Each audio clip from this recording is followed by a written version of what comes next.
Ah, salut tout le monde. Alors, journal de bord, à thème Ben Abdallah.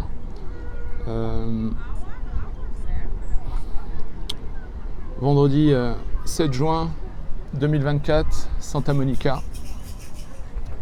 Et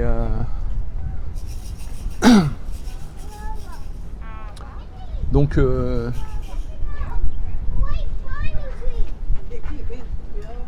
deuxième épisode concernant l'aliénation parentale. Je pense que le troisième sera au sujet d'un message que je ferai à tous les mamans de la Terre. Et peut-être leur communiquer ce que leurs enfants ne peuvent pas leur dire, en tout cas pas à leur âge. Donc je continue sur le concept de l'aliénation parentale, comme j'ai essayé de l'exprimer tant bien que mal dans l'épisode précédent. L'aliénation parentale, c'est un phénomène insidieux où un des deux parents, ou les deux, sans s'en rendre compte, naturellement, je pense, j'espère. Il y a des cas d'aliénation parentale. Je ne connais pas les proportions, mais il y a beaucoup de cas où c'est intentionnel. Et donc c'est un phénomène de division familiale qui commence dans les familles qui sont régulièrement en conflit, des conflits très flippants pour les enfants. Et je peux parler que de mon expérience, donc je sais que il y a équivalence, je crois, avec certains pères. Et moi, ce que j'ai vécu, c'est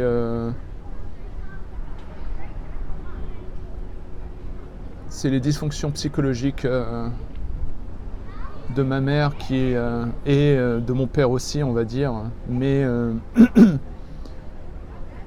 en tout cas, j'ai vécu une enfance où les conflits étaient réguliers, assez explosifs, terrifiants. Et donc, dans ces cas-là, les enfants, pour se protéger, embrassent la perception d'un des deux parents, en l'occurrence celui dont ils ont le plus peur. Et moi, en l'occurrence, j'avais plus peur de ma mère que de mon père. Et ça crée un phénomène psychologique qui est connu, qui s'appelle l'enchevêtrement psychologique, et qui a des similitudes avec un autre concept qui s'appelle folie à deux, je crois, et qui décrit comment on peut, d'une certaine manière, être contaminé par un travers ou une pathologie psychologique chez quelqu'un d'autre lorsqu'on est exposé à cette personne trop longtemps. Donc moi, ce qui m'est arrivé, je pense, je suis presque sûr que mes sœurs, ça a été la même chose. Aujourd'hui, j'en suis conscient. Depuis l'âge de 45 ans, j'ai réalisé tout ce que je partage aujourd'hui. Et c'est un phénomène extrêmement insidieux, où en fait, il y a ce que je viens de citer, qui est l'enchevêtrement psychologique, où les enfants, parce qu'ils sont faibles, ils sont petits,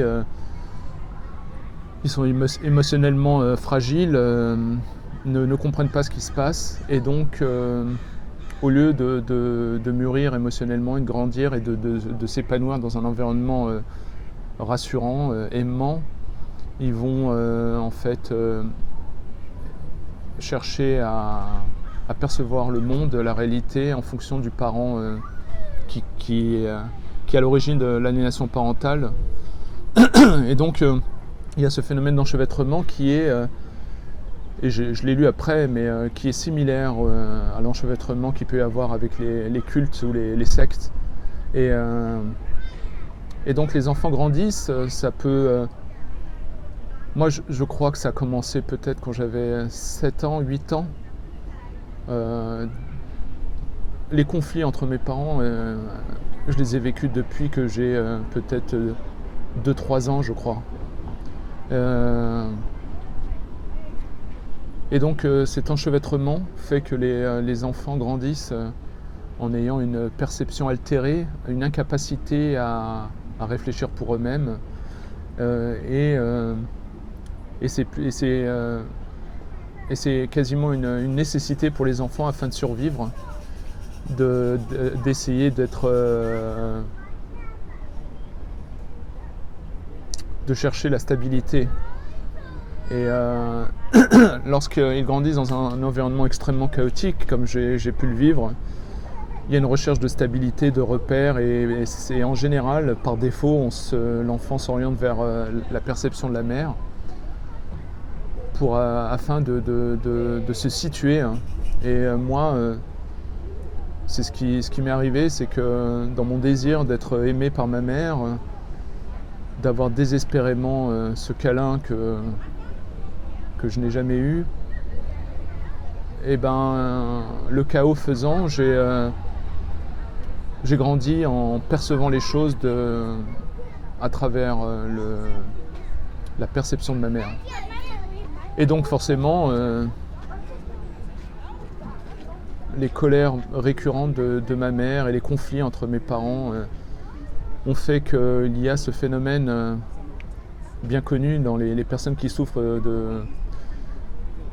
de personnalité limite ou de borderline en anglais. Il y a ce concept de splitting où en fait la personne qui souffre de borderline voit tout en noir et blanc. Donc soit tu es un alien et donc tu es un ange, soit tu t'opposes à la perception de cette personne et là tu es un démon très rapidement. Et donc moi, avec les années, en grandissant, j'ai idéalisé ma mère. C'était l'ange et mon père c'était le démon, c'était lui qui était la cause de tout. Et c'est un phénomène très destructeur, ce phénomène d'aliénation parentale qui est vachement sous-estimé dans les familles, parce qu'il est quasiment impossible à déceler dans les familles qui ne sont pas séparées ou divorcées. Mais je suis sûr qu'il existe, même quand les couples sont encore intacts. Et donc c'est une catastrophe, cette aliénation parentale, parce que ça a joué sur mon développement émotionnel et le développement de ma confiance en moi. Et c'est marrant, je suis en train de parler depuis le parc, c'est vendredi, j'ai sous-estimé le nombre de familles et de nounous mexicaines.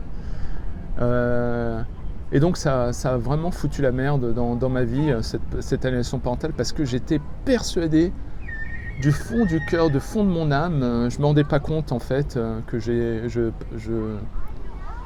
souffrais d'aliénation parentale. Et moi, idéalisant ma mère avec peut-être un désir inconscient éternel d'avoir un jour une expression d'amour sous la forme tactile, une étreinte, une compréhension, une écoute. Et ben quand t'es gamin en fait et que t'as un des deux parents ou les deux parents qui souffrent de cette pathologie borderline, et ben comme étrangement ça résonne avec la perception de l'enfant. Un enfant a tendance, avant qu'il commence sa maturation émotionnelle, a tendance à voir les choses en noir ou blanc. Il est incapable de voir les subtilités, certaines subtilités de la vie. Et donc, en étant petit, mes sœurs et moi, ça a été assez naturel et évident de nous retrouver enchevêtrés dans la perception de ma mère et sa psychologie. Et on a grandi, en tout cas je peux parler que pour moi, j'ai grandi en étouffant tout l'amour que j'avais pour mon père. En plus, ce qui n'était pas évident, c'est que mon père était aussi, à sa manière, dysfonctionnel. Mais j'ai énormément de bons moments et des moments de grands moments de connexion avec lui. Et donc pour moi, ça m'arrangeait bien. Et en fait, il y a eu ce phénomène donc, d'enchevêtrement qui crée dans la famille certains enfants qui s'associent avec la mère pour créer une sorte de secte, on va dire. Et ce qui est fascinant, c'est que quand tu rentres dans cet enchevêtrement psychologique, l'enfant et la mère ne font plus qu'un dans la perception. C'est comme si tu rentrais dans une secte et que tu avais un lavage de cerveau avec un gourou pendant des mois ou des années. Et après, même quand le gourou n'est pas là, instinctivement, tu défends les intérêts de la secte. Et tu es prisonnier de la secte sans t'en rendre compte. Et donc, moi, ma perception s'est retrouvée enchevêtrée avec celle de ma mère. Et j'étais persuadé que ce que ressentait ma mère, c'était ce que je ressentais moi aussi. Voilà. Donc, il y a eu beaucoup de travers dans cette aliénation parentale. C'est passé à plusieurs niveaux. Et il y a eu quelque chose de très insidieux lorsqu'un parent endommage les enfants pour qu'ils s'associent à sa perception. C'est quand tu es petit, il y a une arme très terrifiante pour un enfant qui est son imaginaire. Et moi, je voyais l'étendue, l'ampleur des conflits, et il n'y en avait pas un pour relever l'autre. Et on était exposés à ça, mes sœurs et moi, de manière terrifiante. Et moi, je voyais de l'extérieur les cris, les horreurs, vraiment comme si j'étais dans une famille d'alcooliques, on va dire. Et c'était tellement terrifiant que moi, je me suis imaginé qu'en fait, mon père devait frapper ma mère. En fait, tout était dans mon imaginaire. En fait, tu as une sorte de cadre vide et finalement ton imaginaire se tourne contre toi, où finalement tu vas imaginer des choses et tu vas démultiplier les horreurs. Et donc je me suis retrouvé enchevêtré. Ma perception a été complètement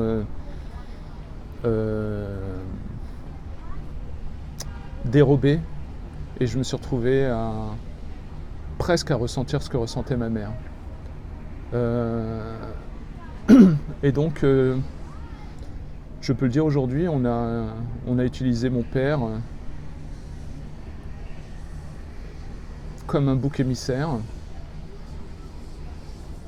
alors qu'il est quand même, il avait sa part. Je ne suis pas, encore une fois, je ne suis pas dans l'idéalisation. Je ne suis pas en train de dire qu'il y avait un parent magnifique et l'autre dysfonctionnel. C'est juste que mes deux parents étaient assez dysfonctionnels, très dysfonctionnels, et que je n'ai pas pu développer ma relation avec mon père. C'était ma relation, et je considère qu'elle m'a été volée à cause des comportements de ma mère et de son expression de ses douleurs, de ses colères, de ses ressentis qui étaient terrifiantes. Je pense que très peu de gens peuvent imaginer. À chaque fois qu'il y avait une dispute entre mes parents, j'avais l'impression que c'était le cliché au cinéma des familles d'alcooliques. Et ça m'a défoncé la gueule pendant des années. Et en fait, c'est des douleurs que tu enfouis parce qu'il faut bien fonctionner. Mais ça m'a pris un temps infini pour m'en sortir et avoir le recul que j'ai aujourd'hui. Mais ce qui est triste, c'est que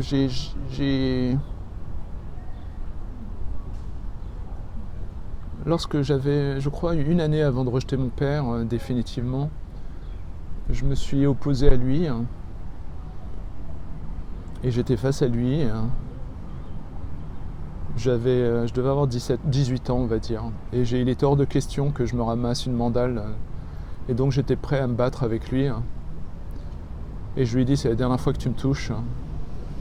Et on a eu un dialogue j'étais étonné parce que en fait, je n'ai jamais eu de dialogue profond avec mes parents. Et là, on a eu pour la première fois et la dernière fois un dialogue d'homme à homme. Et il m'a expliqué qu'il avait été élevé comme ça et qu'il regrette. Il s'est excusé, à ma grande surprise. Et il m'a dit qu'il ne lèverait plus jamais la main sur moi. Et à ce moment-là, j'aurais pu avoir une relation magnifique avec mon père, mais le mal avait été fait de cette aliénation parentale ou cet embrigadement traumatisant de la part je considère, de ma mère. Parce que je considère que des couples, des parents peuvent avoir des conflits, ce qu'ils veulent, mais il y a des choses, je pense qu'on n'a pas le droit de faire, c'est d'orienter le comportement des enfants pour rejeter un des deux parents. Et donc les années ont passé et j'ai enfoui tout mon amour pour mon père au fond de moi. Et en fait c'est comme si j'avais créé en moi une digue et j'accumulais l'amour de mon père derrière. Et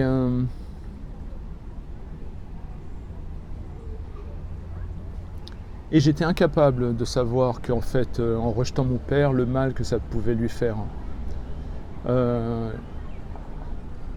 L'aliénation parentale, c'est vraiment un phénomène horrible qui met au centre une immaturité émotionnelle telle qui fait que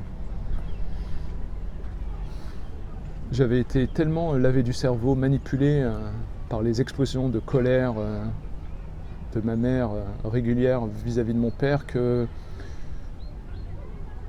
je m'en rendais pas compte en fait.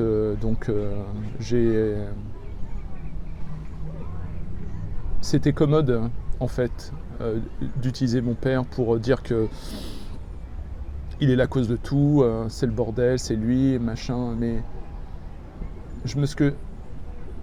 parmi les horreurs de l'aliénation parentale, il y a le fait qu'en d'une certaine manière, les enfants, en rejetant l'autre parent pour faire plaisir aux parents qui aliènent, en fait se rendent pas compte qu'ils se comportent de manière monstrueuse. Et je pense que quand on est un enfant, on se rend pas compte à quel point on souffre tellement qu'on a une réaction. Je pense que les enfants ne pardonnent pas lorsqu'ils souffrent et quand ils sont encore en immaturité émotionnelle. Et moi, du haut de mes 19 ans, j'étais toujours traumatisé. J'étais traumatisé par mes deux parents. Et donc, je me suis senti forcé d'être loyal vis-à-vis de ma mère.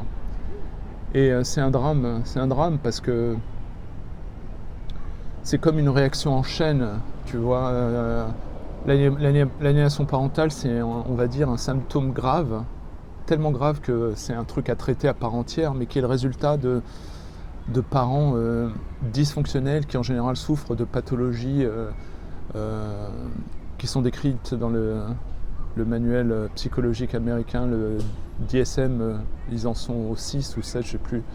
Celui que j'ai étudié, c'était le DSM-5 et qui et en général, c'est la catégorie des cluster B qui inclut les comportements borderline ou personnalité limite, la perversion narcissique, qu'elle soit cachée ou vulnérable ou ouverte, et l'histrionisme. Et donc voilà. Et donc, malgré que j'ai pu avoir ce dialogue où on a pu mettre les choses à plat avec mon père, le mal était fait, je l'ai rejeté. Et c'est peut-être l'une des pires décisions de ma vie, parce que en fait, après ça, j'ai cru que je pouvais avancer dans la vie et faire mieux que mes parents, et que je n'avais pas besoin de mon père. Et en tant qu'homme, même quand on a un père dysfonctionnel, c'est faux. Et donc voilà, donc cette aliénation parentale est un vrai drame et qui est maintenant un des fléaux modernes de ces 20 dernières années. Il suffit de faire une recherche sur Google, de taper aliénation parentale pour se rendre compte de l'ampleur. Il y a des millions de personnes qui sont aliénées aux États-Unis, par exemple, de ce que j'en sais. Je suis inscrit à pas mal de groupes de personnes qui ont été aliénées ou qui sont des enfants de l'aliénation parentale. Et donc voilà, donc c'est comme si en fait la plus grande partie de ma vie